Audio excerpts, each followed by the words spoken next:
Good evening, Merry Christmas, Happy Hanukkah, Happy Kwanzaa, Happy whatever you celebrate. Welcome to the 2020 Moon Theater holiday video. We are so excited to get this video up for you guys. It is going to be so great. It is going to shed so much light on the dark times we've had this year during this holiday season. I know I've had a lot of dark time. My family has. I'm sure all of you guys had too.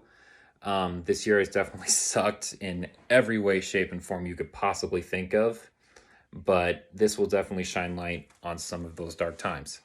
My name is Ben. I will be your host throughout this video. I am very excited to be part of this year.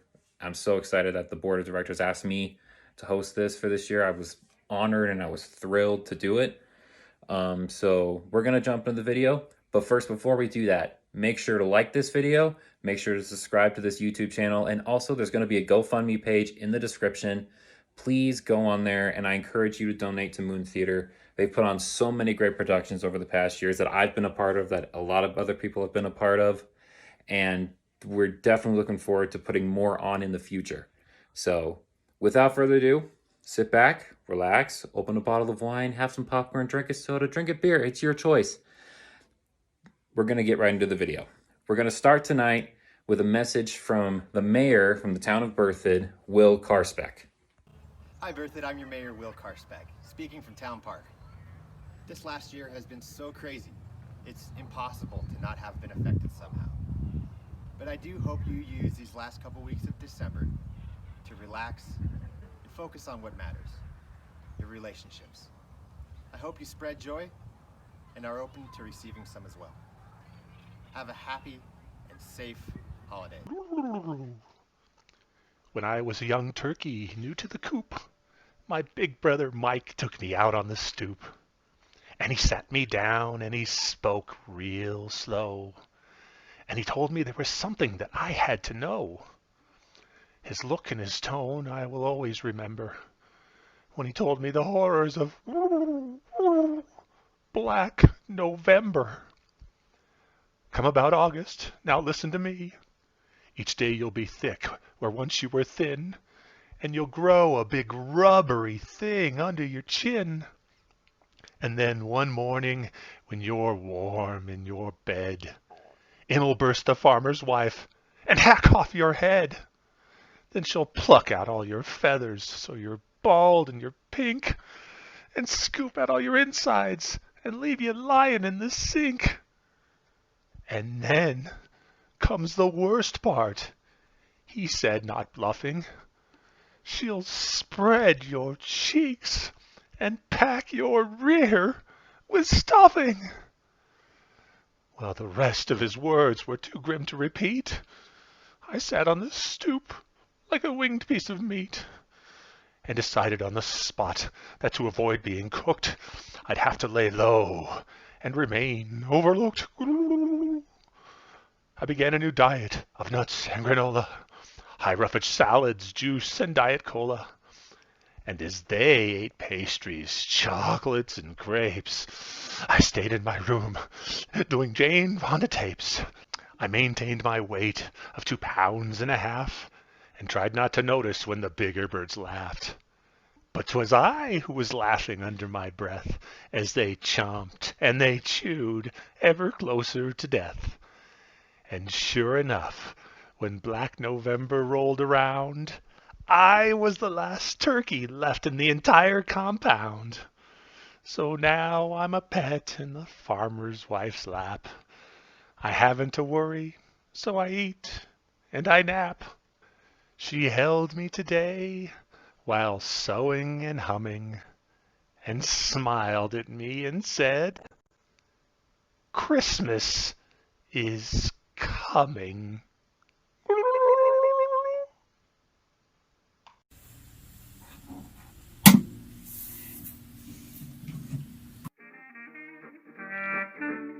On April 16, 1935, Fibber McGee and Molly went on the air and became one of radio's most popular and enduring radio shows. Fibber McGee, a long-winded, overconfident, bumbling husband, and his long-suffering and patient wife, Molly, were created and played by the real-life husband and wife team of Jim and Marion Jordan. Along with a revolving door of friends and pesky neighbors that visited Fibber and Molly at their cozy cottage at 79 Wistful Vista, they entertained radio audiences from 1935 to 1959. Much of the humor of the show relied on running gags, of which the most memorable and enduring was Fibber McGee's closet. Fibber would open his hall closet only to have a noisy avalanche of various items fall out, burying him. Created by NBC's sound team, it became one of the most recognizable sound effects in the world, and the words Fibber McGee's closet became synonymous with household clutter. And now, Moon Theater presents Fibber McGee and Molly, with Steve Roush as Fibber McGee, Teresa Collins as Molly, Jennifer Scheides as Alice, and Hope Weiss-Dunn as Teeny, and myself, Bill Graham, as Doc and the announcer. Directed by Peg Bolin, with sound effects and editing by Tom Priestley. There are certain people who won't admit that nature does anything right. They are the kind that gild pine cones, put antlers on their cats and dogs, and expect small children not to wiggle when posing for holiday pictures. Here's one of those people now. That dirty swindler. $10 to spray a little half-pint Christmas tree white. Cheating people right and left, making $400 a day. The chiseler? I don't know whether to report him to the BBB or maybe I should have made him a better offer for half interest in the lot. Low down. What's the matter, McGee? This time? Oh, that guy, Fred, runs the Christmas tree lot at 14th and Oak, the dirty pine broker, wanted to charge me $10 to paint our Christmas tree white. That seems a little high, dearie, but think how much work it is putting all those needles back on the tree after the paint dries. They don't take the needles off. They just spray the tree. Whish, whish, whish. That's all there is to it. Well, if wishing will make it so, why don't you do it yourself? It's a $10 job. I can't afford to pay myself that much. Besides, I haven't got a paint spray. Hey, haven't we got a paint spray attachment for the vacuum cleaner? My gosh, I can have that tree painted white before you can say, doesn't that look awful? Now, look, McGee, please. I realize we need the house painted, but not on the inside. Let's leave the tree green. You'll love a white one, Snooky. It's the modern thing. Nobody uses green trees anymore. They're outmoded. You don't say. Well, tell me, Salvador, what color snow are people using this year? Chartreuse? No kidding, Molly. White Christmas trees are all the rage. They must be. They throw me into one. Look, sweetheart, just put the tree up and trim it. I love a green Christmas tree. Oh, don't you, Alice? Don't I what, Mrs. McGee? Look, Molly, I'll ask Alice and let her give an opinion, fair and square. Now, if you were going to have a Christmas tree, which would you rather have? A drab, dirty, old green one? Or a bright, snappy, glistening white one? Alice?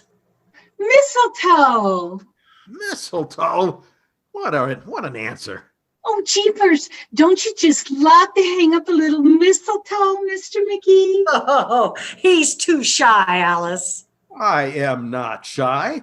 But what good is mistletoe? You catch somebody under it, and it's either somebody you can kiss anyway, like your wife, or you get a slap in the chops before you can point up to it. Mistletoe. It's just poison ivy with berries. We'll put some up, Alice, and you'll see who manages to spend most of his time loitering around underneath it. But honestly, dear, do you like a white Christmas tree? Oh, I like them all, Mrs. McGee. I don't care if they're pink with purple polka dots. Now, Alice, don't you really prefer a white Christmas tree? Oh, honestly, I get awfully tired of them, Mr. McGee. When I was a little girl, my father gave me a little tiny paintbrush and asked me to paint the whole Christmas tree white. Heavenly days! It must have taken you a while to paint a tree with a little tiny brush. How long did it take you? Oh, I never did get it finished, but it kept me off the streets till I was 18. Oh, I've got to go wrap some presents. See you later. How all that lovely golden hair can grow out of solid bone, I'll never know. She's awfully sweet, though, McGee. There isn't a mean thought in Alice's head. No, nor any other kind. Well, this isn't getting my tree sprayed. Where did you leave it, dearie? Oh, out in front. I can attach the vacuum cleaner cord from the porch light. Hold the door for me, Molly. Oh, there's Dr. Gamble. Hello, Dr. Gamble. Hello, Molly. Hello, Pantry Punch. How are you today? Fine, Jumbo. You out spreading a little Christmas cheer? Gonna tell your patients you're gonna retire? Oh, he's not going to retire for years yet, are you, Doc? My dear, I'll retire on that far distant day when I can write a personal check for $400 and not have the staff of the Fourth National Bank bust into hysterical laughter. Well, I've got to run now. This is my busy season, you know. Oh, I suppose the children keep you pretty busy around Christmas time, Doctor. No. It's the so-called grown-ups, my dear. When 200-pound men climbing 49-cent step ladders to wire dime store angels to their $3 Christmas trees and wind up in $500 plastic casts. Penny-wise and compound fracture foolish. Well, hey, Doc, aren't you going to stick around and watch me paint our Christmas tree white? No. Hey, if you want a white Christmas tree, well, all you got to do is put my bill under it after I've treated you for paint inhalation. Goodbye.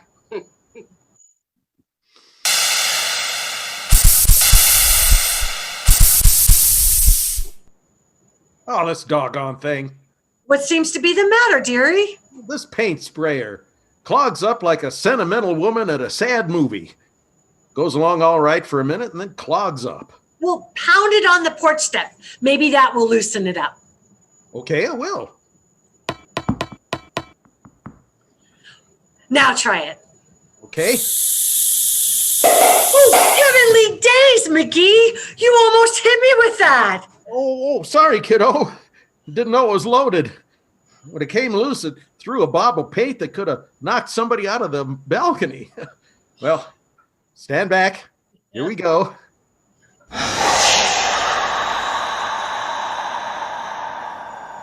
Dad rat it had done it again. Clogged up. You're getting more paint on you than on the tree, McGee. Well, the wind keeps changing. That'll make these paint sprayers with a weather vane on them. Well, hurry up and get the job finished. It's colder than the icebox out here. Well, you go in the house if you want. I can handle this all right. Oh, no. I've got to stay out here and tell people who you are. Get a little more of that white paint on you and people will think you're a badly constructed snowman.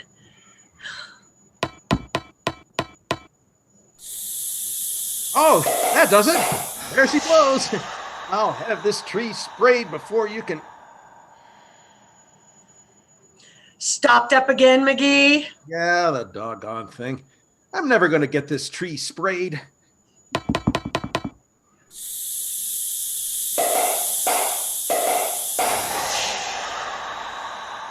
Oh, dadgummit! Oh, No, this is the best it's been yet. Look how white the tree's getting, Molly. McGee, are you sure? Don't bother me now, kiddo. You're going too good.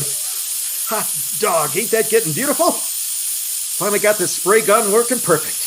I know, but look, McGee, there's one question I'd like to ask you.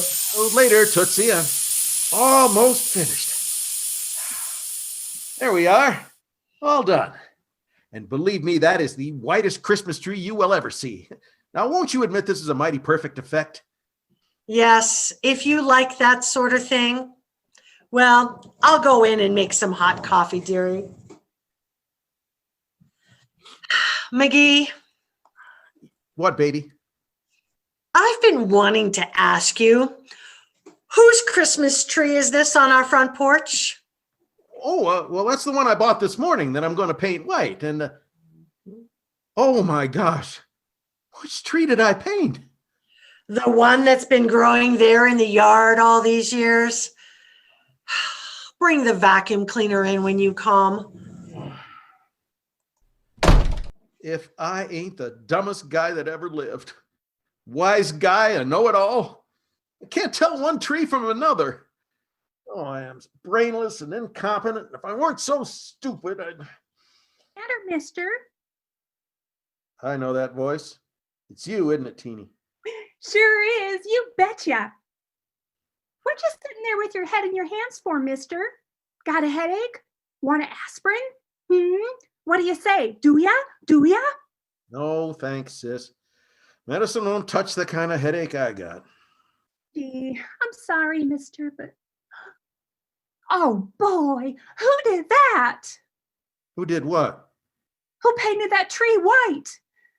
Gee, is that ever beautiful? Well, you see, I got a little confused. You're the nicest man in town, I bet you. You put your Christmas tree right out in the front yard where everybody could share it with you. Boy, all the kids in the neighborhood are gonna love your tree, mister. Boy, I can hardly wait to get it all lighted up. You can't? Huh? I said you can't. Can't what? I can't wait till I get all the lights on it. Gee, neither can I. And you know what, mister? What? When it's growing in the ground like that, it can't wobble and fall over either, like my Christmas tree at home. Well, sis, lots of people make that mistake. Well, I gotta go, mister. Bye.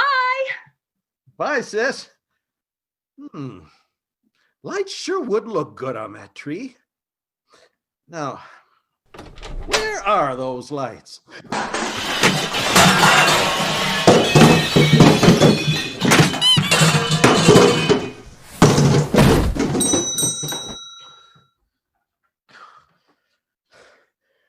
I have got to get that closet cleaned out one of these days. Thank you for joining us this evening. And everyone from 79 Wistful Vista wishes you a very happy holidays.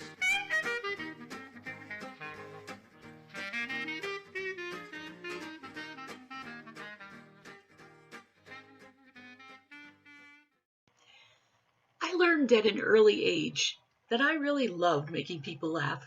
In fact, I remember the exact day. First day of kindergarten. Up until then, my mom always used to dress me. But I remember telling her that I was a big girl now, going to school, and I should dress myself. So Mom agreed, and she laid out my clothes for me. When I went upstairs, there they were, my whole outfit for the first day of school. The dress was mint green with a pattern of leaves. It had a white lace collar, black patent leather belt. I had white anklets also with lace, and the shoes. The shoes were black patent leather Mary Janes. I dressed myself, went downstairs, kissed my mom goodbye, and took off for school. Oh, school was only a block away, so I was able to make it on my own. And I remember walking down that sidewalk and feeling so grown up. I was almost to school when I heard my name, and I turned, and it was my mom. She was running after me. She was about a block away. She was saying something, but I couldn't make it out. And she was holding something in her hand, waving it. As she got closer, I heard what she was saying. "Jeannie, you forgot these." And as she got up close, I saw what she was holding. My brand new pink underpanties. Yeah. She took a hold of my hand and we crossed the street, and she took me around to the back of the school, and I stepped into my panties. And then I heard it. Laughter. Lots of laughter. About 10 of my classmates were just a few feet from me. And they were watching the whole thing and laughing. Can you imagine how that made me feel? Well, I'm going to tell you. It made me feel great. I mean, I was the center of attention, and I was making them laugh. I felt so good. I tipped an imaginary hat, and they laughed again. And then I did a little curtsy, and they laughed at that. Next thing, I gave a thumbs up to my mom, and I said, "See you later, kid." And I took off for the door with the kids in tow, my very first groupies. To this day, I still love entertaining and making people laugh. Before the pandemic, I spent most of my weekends at senior centers and assisted living homes telling jokes to seniors. Everyone's got to laugh, right? I remember my last gig was at a memory care center here in Loveland. And when I walked in, there were 6 or 8 residents in the waiting area. And they all just came around me and made me feel right at home. Finally, I had to ask. I asked one of the little ladies, I said, "Excuse me, do you know who I am?" She said, "No, honey, but if you go to the front desk, they'll tell you." I always start my routine the same way. "Hi, my name is Jean Knott. You can call me Jean, but don't call me Miss Knott. I really do love my last name. I mean, what's not to love?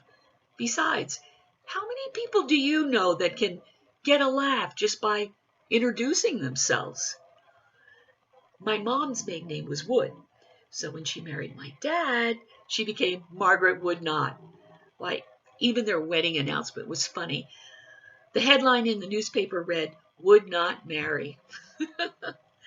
When I got engaged to Paul Crumby, 12 years ago, I thought about maybe using Knott as my middle name, but I thought, I'll try it out first. So while we were still engaged, I made reservations at the Buell Theater. When we got to the will call office, the girl asked me, "What name are the tickets under?" And I proudly said, "Knott Crumby." She looked at me and said, "Okay, you want to give me a clue?" A few years after my parents were married, my older sister Marley was born. 7 years later, I was born. And 7 years later, my brother Bill was born.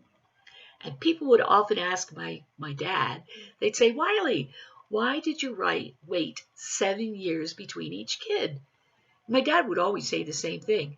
"Haven't you ever heard of the 7-year itch?" I was born in Vineland, New Jersey. And quite a few people ask me, "How come you don't have an accent?" Oh, I do have an accent, but it usually doesn't come out unless I'm telling jokes or if I've had too much wine. And to be honest, I think some jokes are just made to be told with a Jersey accent. For example, I'll give you this one. It's probably my favorite joke. It was passed down to my father from his father, and then Dad passed it on to me. 2 ladies are on an airplane.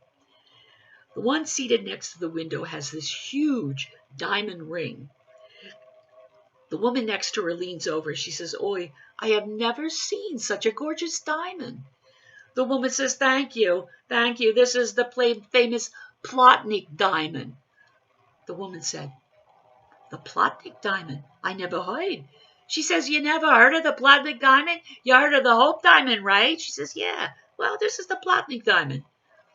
The woman said, "You know, I would give my right arm for a ring like that." The woman said, "No, you wouldn't. No, you wouldn't, because with this ring comes a terrible, terrible curse. A terrible curse, the lady says. What is it? The woman says, Mr. Plotnik, ba-dum. I went to college in North Carolina. That's how I lost some of my accent. But one day I was standing out in front of the dorm, and this is a true story, and a little dog ran by, and a girl was standing there. I had never seen her before, and she said, "Oh, look at that cute dog." I said, "Don't tell me you're from New Jersey, right?" She said, "Yeah. How'd you know?" I said, "Well, I knew the moment you said, 'Look at that cute dog.'" She thought for a second and said, "Yeah, a lot of girls in Jersey like dogs." Now, the seniors, I have found, love certain jokes more than others. They like jokes about doctors, about marriage, and what I like to call bathroom jokes. Okay, here's an example. A guy goes to the doctor. He says, "Doc, I have been constipated for days. Haven't had a bowel movement. I don't know what to do." The doctor says, "Well, what are you doing for it?" He says, "Well, I go to the bathroom every half hour." He says, "Are you taking anything?" The guy says, "Yeah, Reader's Digest." A little old man shuffles into an ice cream parlor, and he is obviously in a lot of pain, and he sees the stool at the counter, and he really works hard and painfully makes his way up and sits down on the stool, completely out of breath, just enough to say, "Banana split, please." The sweet young waitress comes up to him and says, "Crushed nuts?" He says, "No, arthritis."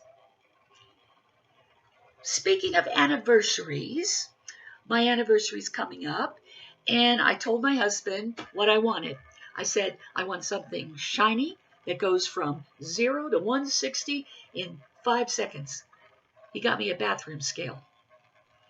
The other day, I heard a married couple arguing, and the wife was saying, "I am so tired of you pushing me around and talking behind my back." The husband said, "Gladys, what do you expect? You're in a wheelchair." I was in Denver last week. Denver has changed, let me tell you. I was mugged, yeah. I was walking down the street. The guy comes up to me and he says, "Give me your cash." I told him, I said, "I don't have cash. I don't carry cash." He started frisking me, took his hands and started feeling around under my blouse. Finally, he stopped. He said, "I guess you're right. I guess you don't have any cash." I said, "Wait a minute. Keep it up. I can always write you a check." Mark Twain once said, "If you want to cheer yourself up, the best way to do it is to cheer someone else up." I hope you have a very Merry Christmas, and I really hope the next time we see each other, it will be at a Moon Theater Company production, live. Merry Christmas. All right, our story for Christmas is The Gift of the Magi by O. Henry. $1.87, that was all, and 60 cents of it was in pennies. Pennies saved 1 and 2 at a time by bulldozing the grocer and the vegetable man and the butcher until one's cheeks burned with the silent imputation of parsimony that such close dealing implied. 3 times Della counted it, $1.87, and the next day would be Christmas.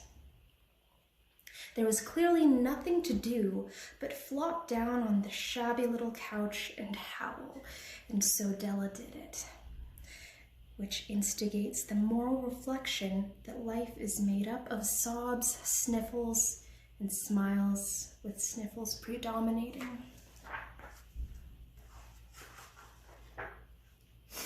She found it at last. It surely had been made for Jim and no one else. There was no other like it in any of the stores, and she had turned all of them inside out. It was a platinum fob chain, simple and chaste in design, properly proclaiming its value by substance alone and not by meretricious ornamentation. as all good things should do, and it was even worthy of the watch. As soon as she saw it, she knew that it must be Jim's. It was like him, quietness and value. The description applied to both. $21 they took from her for it, and she hurried home with the 87 cents. With that chain on his watch, Jim might be properly anxious about the time in any company. Grand as the watch was, he sometimes looked at it on the sly on account of the old leather strap that he used in place of a chain. When Della reached home, her intoxication gave way a little to prudence and reason. She got out her curling iron and lighted the gas and went to work repairing the ravages made by generosity added to love. Which is always a tremendous task, dear friends, a mammoth task.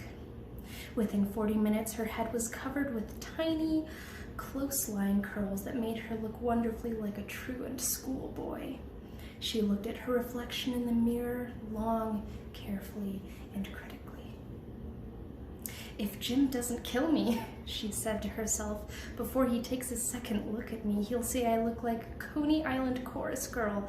But what could I do? Oh, what could I do with $1.87? At 7 o'clock, the coffee was made and the frying pan was on the back of the stove, hot and ready to cook the chops. Jim was never late. Della doubled the fob chain in her hand and took on the corner of the table near the door that he always entered. Then she heard his step on the stairway down on the first flight, and she turned white for just a moment. She had a habit of saying a little silent prayer about the simplest everyday things, and now she whispered, "Please, God, make him think I'm still pretty." The door opened and Jim stepped in and closed it. He looked thin and very serious. Poor fellow, he was only 22, and to be burdened with a family, he needed a new overcoat and he was without gloves. Jim stopped inside the door, as immovable as a setter at the scent of a quail. His eyes were fixed upon Della, and there was an expression in them that she could not read, and it terrified her. It was not anger, nor surprise, nor disapproval, nor horror, nor any of the sentiments she had been prepared for. He simply stared at her fixedly with that peculiar expression on his face. Della wriggled off the table and went for him. "Jim, darling," she cried, "don't look at me that way. I had to cut my hair off and sell it. Because I couldn't have lived through Christmas without giving you a present. It'll grow out again. You won't mind, will you? I just had to do it. My hair grows awfully fast. Say Merry Christmas, Jim, and let's be happy. You don't know what a beautiful, nice gift I've got for you." "You've cut off your hair?" asked Jim, laboriously, as if he had not arrived at the patent fact, yet even after the hardest mental labor. "Cut it off and sold it," said Della. "Don't you like me just as well, anyhow? I'm me without my hair, ain't I?" Jim looked about the room curiously. "You say your hair is gone," he said, with an air almost of idiocy. "You needn't look for it," said Della. "It's sold, I told you. Sold and gone, too. It's Christmas Eve, boy. Be good to me, for it went for you. Maybe the hairs of my head were numbered," she went on with sudden serious sweetness. "But nobody could ever count my love for you. Shall I put on the chops, Jim?" Out of his trance, Jim seemed to quickly wake. He unfolded his Della, and for 10 seconds let us regard with discreet scrutiny some inconsequential object in the other direction. $8 a week or $1 million a year, what is the difference? A mathematician or a wit could give you the wrong answer. The Magi brought valuable gifts, but that was not among them. This dark assertion will be illuminated on later. Jim drew a package from his overcoat pocket and threw it upon the table. "Don't make any mistake, Dell," he said. "About me, I don't think there's any way that a haircut or a shave or shampoo could make me like my girl any less. But if you'll unwrap that package, you may see why you had me going a while at first."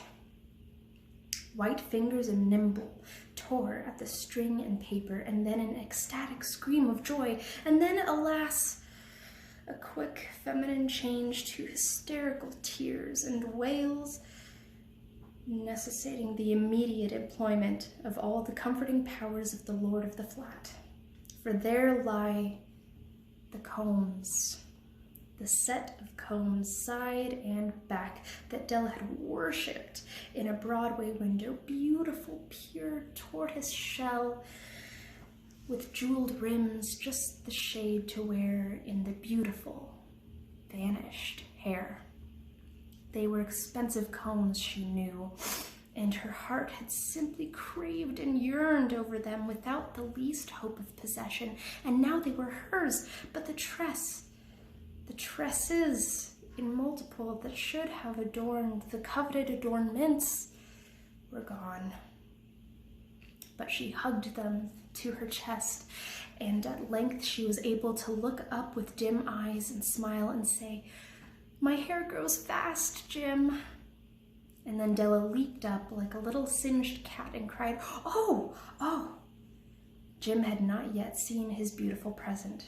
She held it out to him eagerly upon her open palm. The dull, precious metal seemed to flash with a reflection of her bright and ardent spirit. "Isn't it dandy, Jim?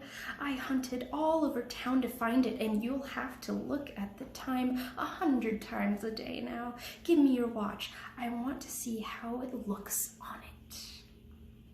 Instead of obeying, Jim tumbled down onto the couch and put his hands under the back of his head and smiled. "Dell," he said, "let's put our Christmas presents away and keep them a while. They're too nice to use just at present. I sold the watch to get the money to buy your combs, and now suppose you put the chops on." The Magi, as you know, were wise men, wonderfully wise men, who brought gifts to the babe in the manger. They invented the art of giving Christmas presents. Being wise, their gifts were no doubt wise ones, possibly bearing the privilege of exchange in case of duplication. And here I have lamely related to you the uneventful chronicles of two foolish children in a flat who most unwisely sacrificed for each other the greatest treasures of their house. But in a last word to the wise of these days, let it be said that all who give gifts, these two were the wisest. Of all who gave and received gifts, such as they are wisest. Everywhere they are wisest. They are the Magi.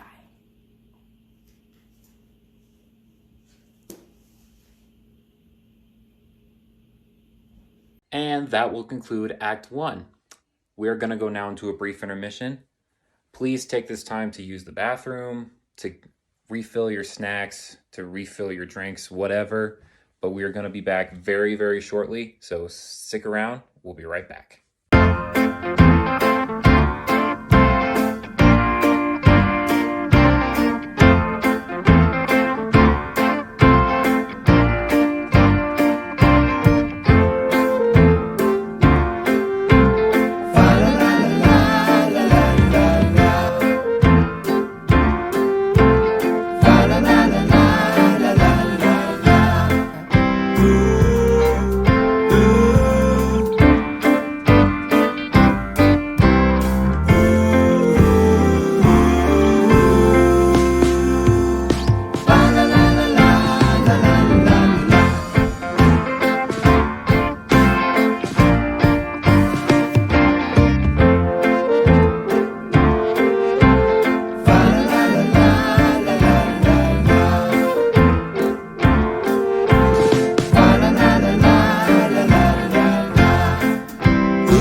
welcome back. Hope you guys had a great intermission. Hope you guys used the bathroom, refilled your drinks, refilled your snacks, because get ready, we're going to go straight into Act 2, beginning with Rick Padden with his version of It's a Wonderful Life.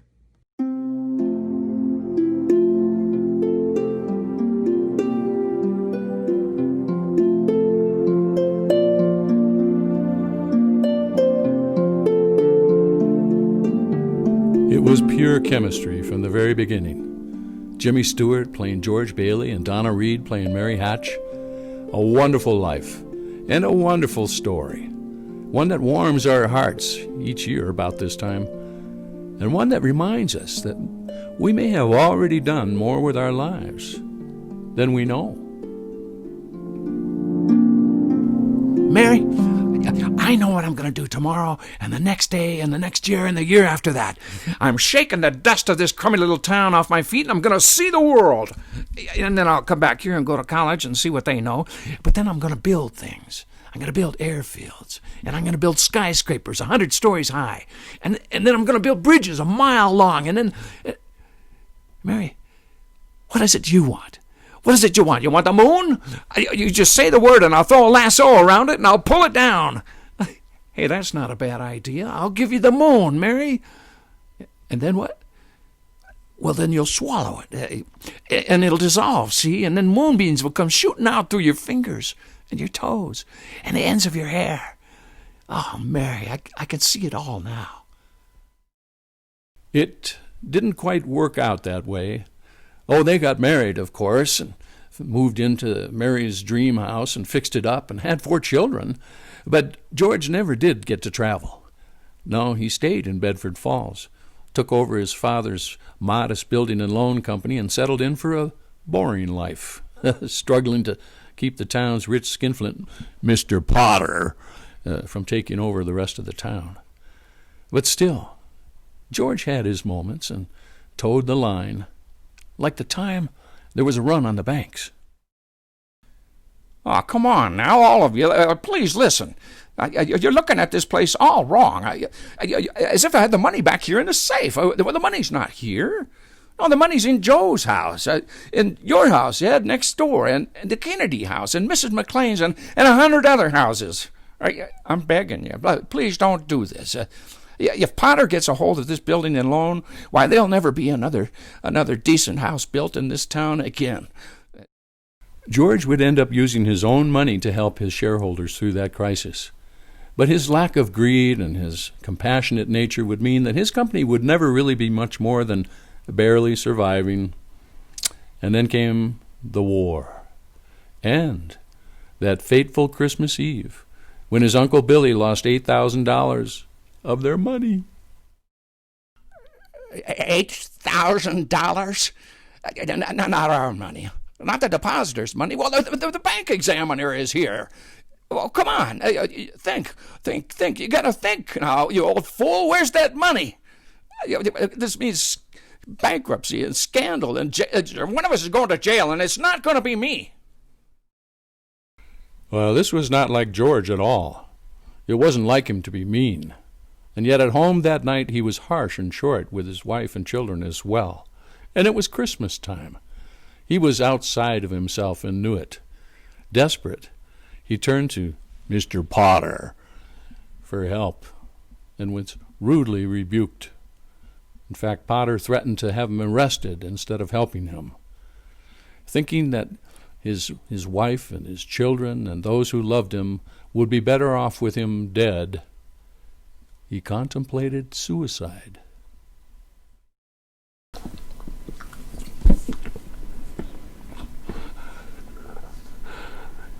Dear God, oh God in heaven, if you're up there and you can hear me, show me the way. Show me the way. I'm at the end of my rope. Show me the way.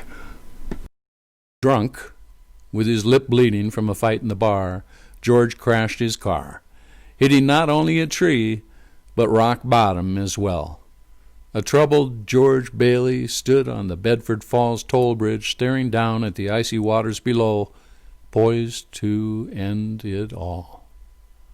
when suddenly Clarence, a wingless angel, jumps in the water instead, compelling George to jump in to save him, which, of course, Clarence knew he would do. Warming up and drying out, Clarence tries to explain himself as best he can. I'm an angel second class, George. I haven't won my wings yet, but you can help me earn them by letting me help you. Help me? Okay. You couldn't help me with, say, $8,000 now, could you? But we don't use money in heaven, George. Yeah, well, I'm worth more dead than alive. Now, you mustn't talk like that, George. I'll never get my wings if you keep that up. You just don't realize what you've done for people. Why, if it hadn't been for you... Well, if it hadn't been for me, they'd all be better off. My wife, my kids, my friends. But killing yourself won't make them happier. Well, I don't know. I suppose you're right. I guess it'd be better if I'd never been born in the first place. What? What did you say?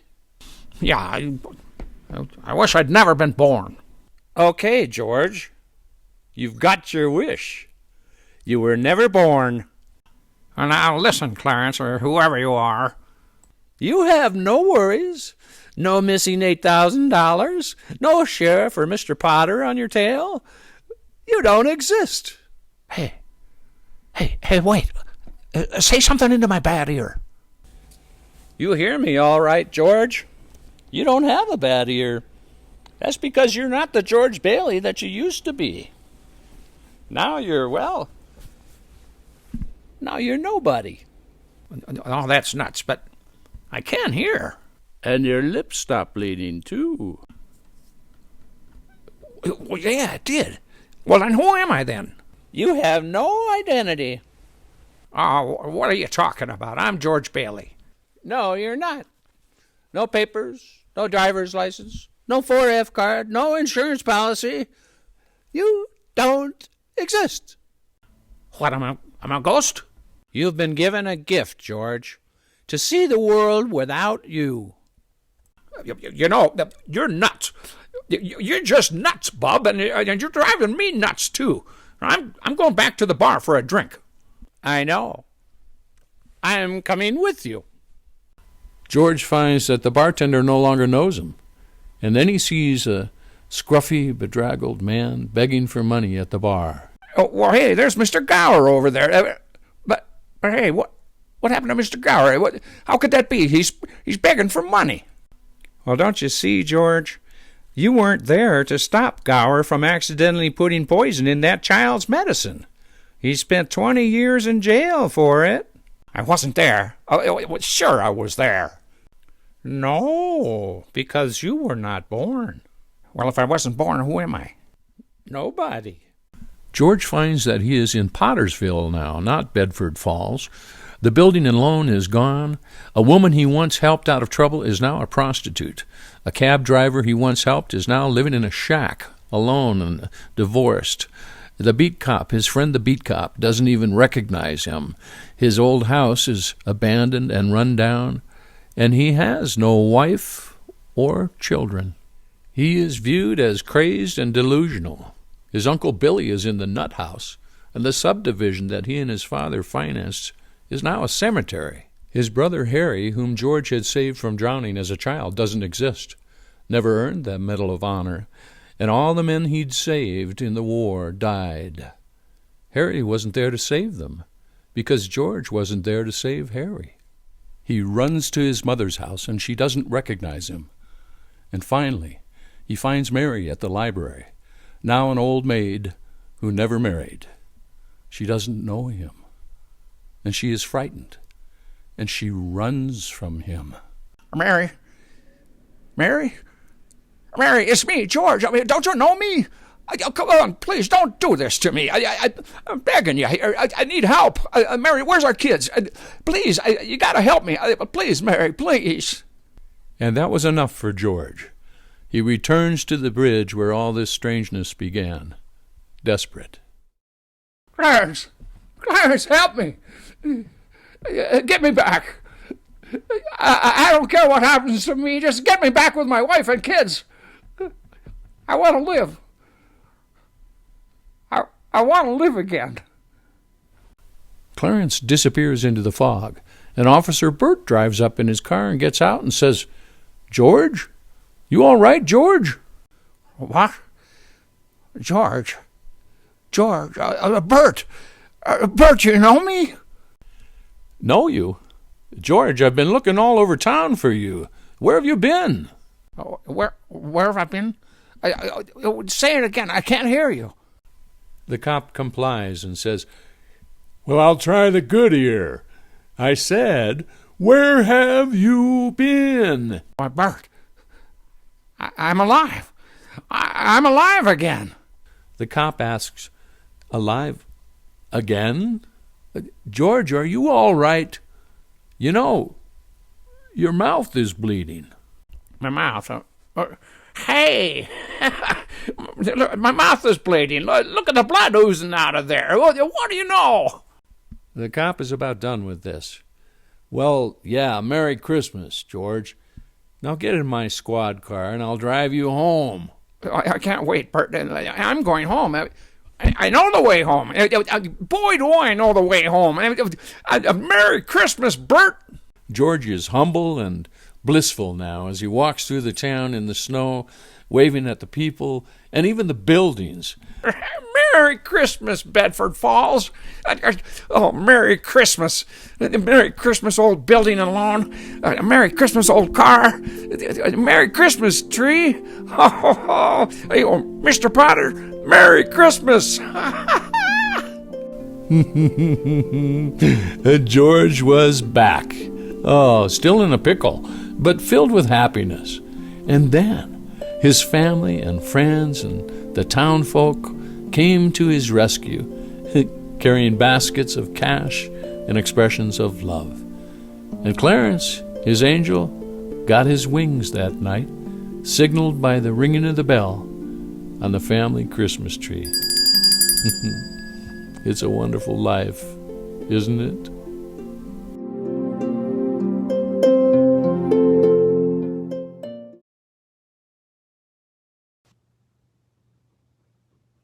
Hello, I'm Kay Laurie, and I'm really excited today because I get to read an original Christmas short story by my mom, Kay Green.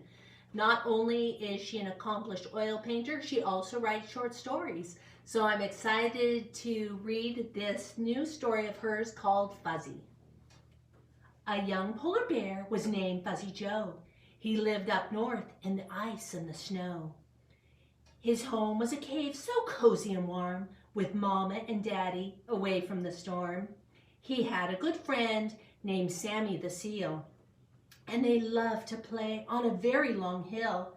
Now Fuzzy was roly-poly and wide, and one day, while playing, he started to slide. Rolling over and over into the snow, it started to stick wherever he'd go. He got bigger and bigger until, oh my!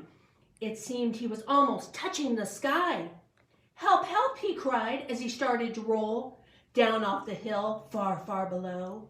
"Help, help," he cried. "Sammy, set me free." And Sammy did try, but it couldn't be. Then he kept on rolling faster and faster. Oh, how scary. What a disaster. And Mom and Daddy were following fast. "We'll save you, dear Fuzzy. This surely can't last." And as he was rolling, there stood a moose. "And out of my way, and please help me get loose." The moose said, "I can't, but I know who can, namely Santa Claus, a jolly old man. Try rolling my way, and I'll take you there. I'm sure we can melt that snow from your hair."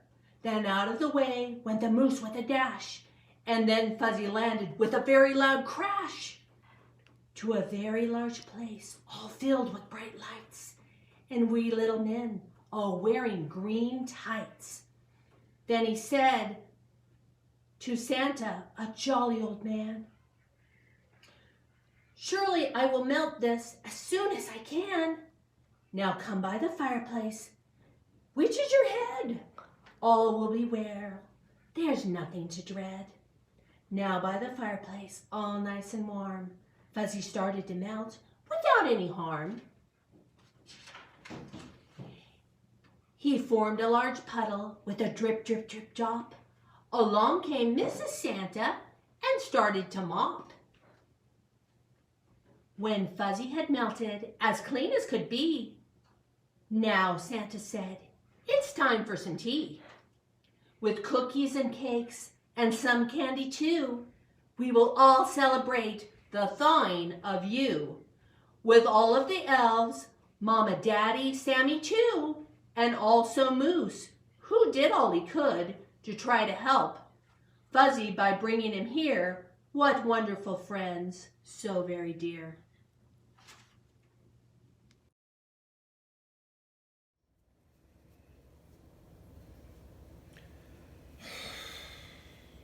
What is it, dear? It's just not going to be the same this year. Oh, Christmas? Of course it is, dear. Christmas is more important this year than ever before. But how are we going to do it? I have an idea. Now, remember that book? Where is that? No, not this one. The other book. The one with the letters from the children and the songs. Where did I put that? Are you sitting on that? Oh, it's right here on my lap. I am so silly. Now, we've been getting letters from children from all over the world for as long as I can remember. Now, this one has a poem, one of my favorites, and I'm going to read it to you, and I think that will help give you some ideas. This is called A Visit from St. Nicholas. It's by Clement Clark Moore, and he sent it to us 200 years ago. You'll remember. "'Twas the night before Christmas, and all through the house not a creature was stirring, not even a mouse. The stockings were hung by the chimney with care, in hopes that St. Nicholas soon would be there. The children were nestled all snug in their beds, with visions of sugar plums danced in their heads. And Ma in her kerchief and I in my cap had just settled down for a long winter's nap. When out on the lawn there arose such a clatter, I sprang from my bed to see what was the matter. Away to the window I flew like a flash, tore open the shutter, and threw up the sash.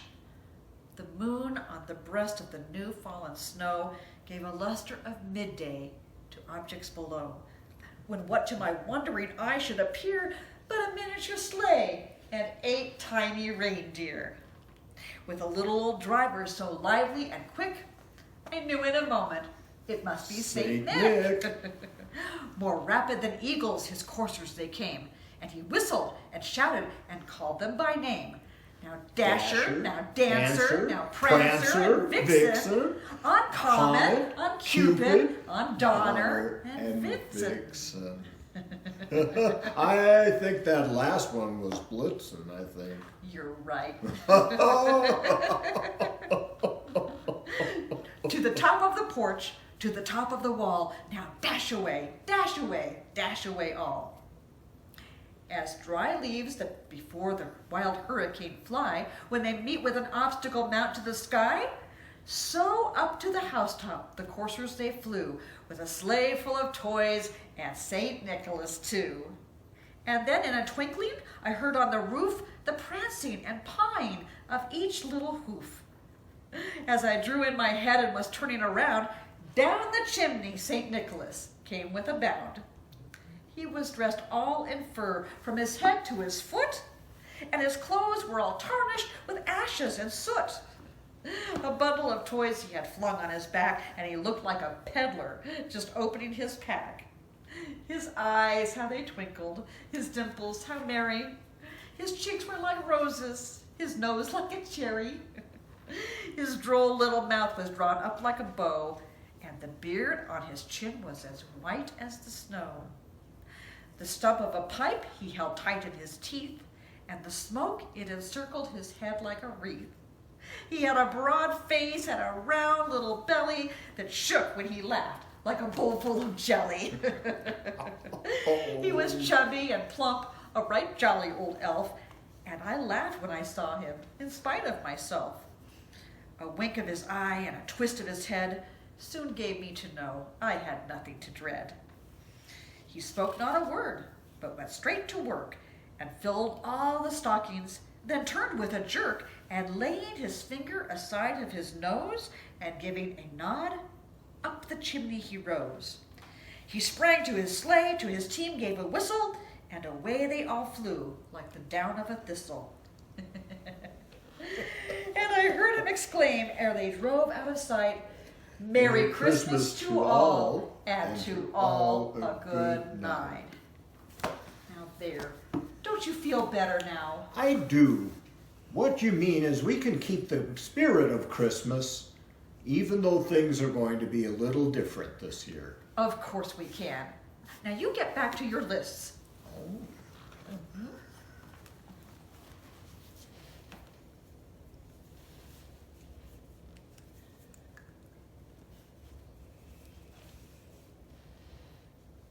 Now one thing though, Mom, are we going to still have cookies?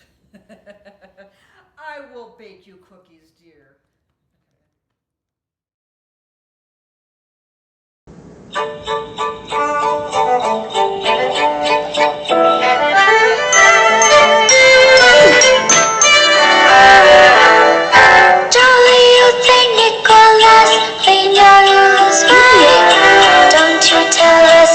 Soul, but I'm going to say Christmas Eve is coming soon. Now you dear old man, whisper what you bring to me. Tell me if you can.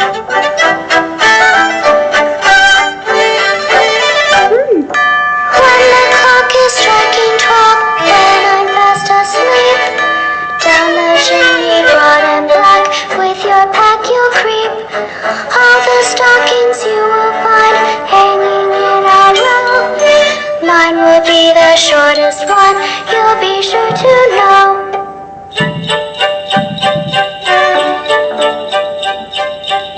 Johnny wants a pair of skis, Susie wants a sled, Nellie wants a storybook, one she hasn't read. Now I think I'll leave to you what you give the rest. Choose for me, dear Santa Claus, what you think is best.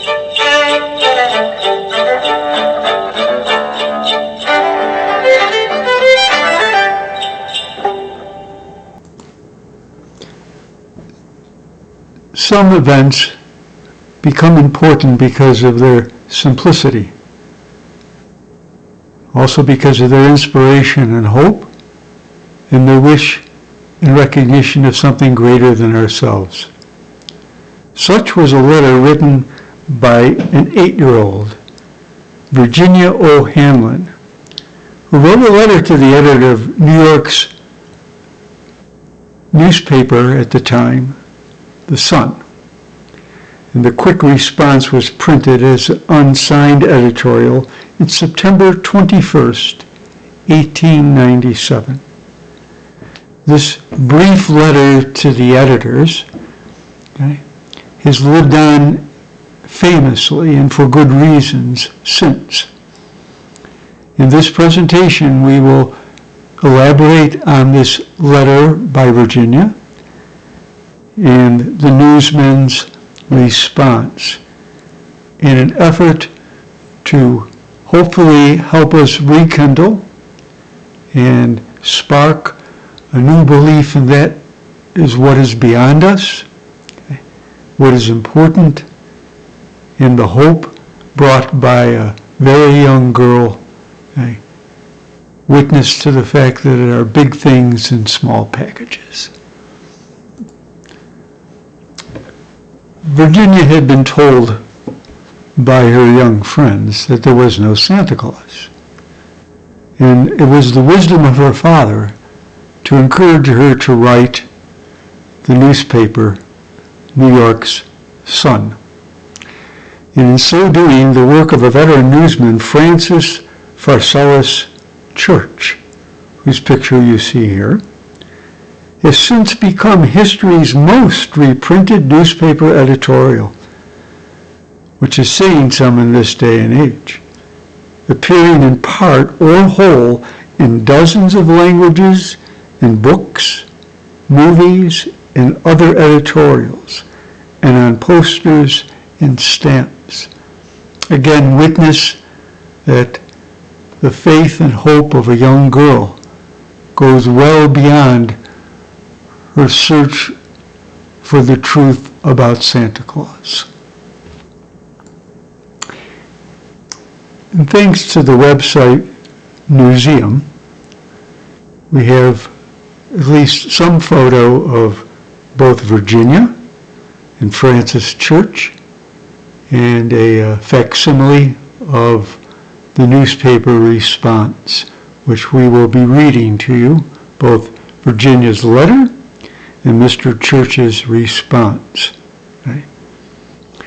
Again, I think the significance of the importance of this very brief letter by Virginia and wise and thoughtful response by the newsman, Mr. Church, we have a confirmation of the paradoxes of life, right? That what appears is sometimes not what's real, or is not only what is real, but there is something beyond. There's not only the profane, but there's the sacred. There's not only the visible, but the invisible. There's not only the seen, but the unseen. All of which points to something greater than ourselves, witnessed by the courage, hope, and trust in the process of truth by the young 8-year-old Virginia. So we will soon be reading for you each of these pieces, both the letter by Virginia and the response by Francis Church. And I hope that the significance of these pieces rings true for you, no matter what your faith, no matter what your orientation of belief, religion, or however you believe in a power greater than yourself. Let this be an instance of faith in that higher power, whatever it may be for you. And we thank you ahead of time for listening. Dear Editor, I am 8 years old. Some of my little friends say there is no Santa Claus. Papa says, if you see it in the sun, it's so. Please tell me the truth. Is there a Santa Claus? Virginia O'Hanlon, 115 West 95th Street. The editorial board of The Sun preface my own remarks with the following. We take pleasure in answering at once, and thus prominently, the communication below, meaning the letter from Virginia, expressing at the same time our great gratification that its faithful author is numbered among the friends of the Sun. And this is what Mr. Church wrote in response. Virginia, your little friends are wrong. They have been affected by the skepticism of a skeptical age. They do not believe except they see. They think that nothing can be which is not comprehensible by their little minds. All minds, Virginia, whether they be men's or children's, are little. In this great universe of ours, man is a mere insect, an ant in his intellect, as compared with the boundless world about him, as measured by the intelligence capable of grasping the whole of truth and knowledge. Yes, Virginia, there is a Santa Claus. He exists as certainly as love and generosity and devotion exist, and you know that they abound and give to your life its highest beauty and joy. Alas, How dreary would it be, the world, if there were no Santa Claus? It would be as dreary as if there were no Virginias. There would be no childlike faith then, no poetry, no romance to make tolerable this existence. We should have no enjoyment except in sense and sight. The eternal light with which childhood fills the world would be extinguished. Not believe in Santa Claus? You might as well not believe in fairies. You might get your papa to hire men to watch in all the chimneys on Christmas Eve to catch Santa Claus. But even if they did not see Santa Claus coming down, what would that prove? Nobody sees Santa Claus. But even if they did not see Santa Claus coming down, what would that prove? But having not seen Santa Claus, there is no sign that there is no Santa Claus. The most real things in the world are those that neither children nor men can see. Did you ever see fairies dancing on the lawn? Of course not. But that's no proof that they are not there. Nobody can conceive or imagine all the wonders that are unseen and unseeable in the world. You may tear apart the baby's rattle and see what makes the noise inside. But there is a veil covering the unseen world which not the strongest man, nor even the united strength of all the strongest men that ever lived, can tear apart. Only faith, fancy, poetry, love, romance can push aside that curtain and view and picture the supernal beauty and glory beyond. Is it all real? Ah, Virginia, in all this world there is nothing else real and abiding.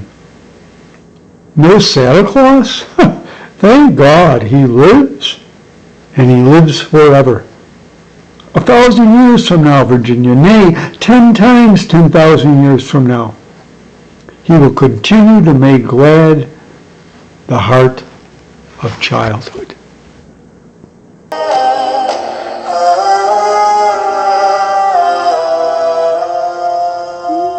Rudolph the red-nosed reindeer had a very shiny nose, and if you ever saw it, you would even say it glows. All of the other reindeer used to laugh and call him names. They never let poor Rudolph join in any reindeer games.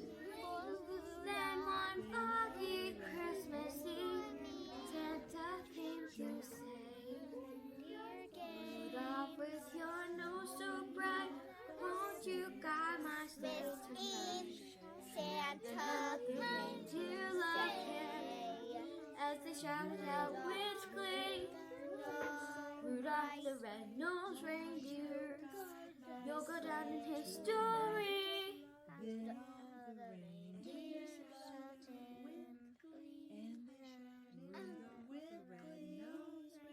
Rudolph the red-nosed reindeer. History. Well, guys, that's going to do it. Thank you so much to all of you who have watched this. We really appreciate it. Make sure to like and subscribe, and please, please donate on the GoFundMe page in the description. We really appreciate any donations that we are taking. Thank you to the Moon Theater Company. Thank you to the board of directors, Pam Strawn, Kathleen Gruman, and of course, Kimberly Boobin for organizing this whole thing and putting this whole thing together. It has been amazing. I hope you guys enjoyed it too. Once again, my name's Ben. Hope you guys have a very happy holidays, and good times are soon to come, I promise.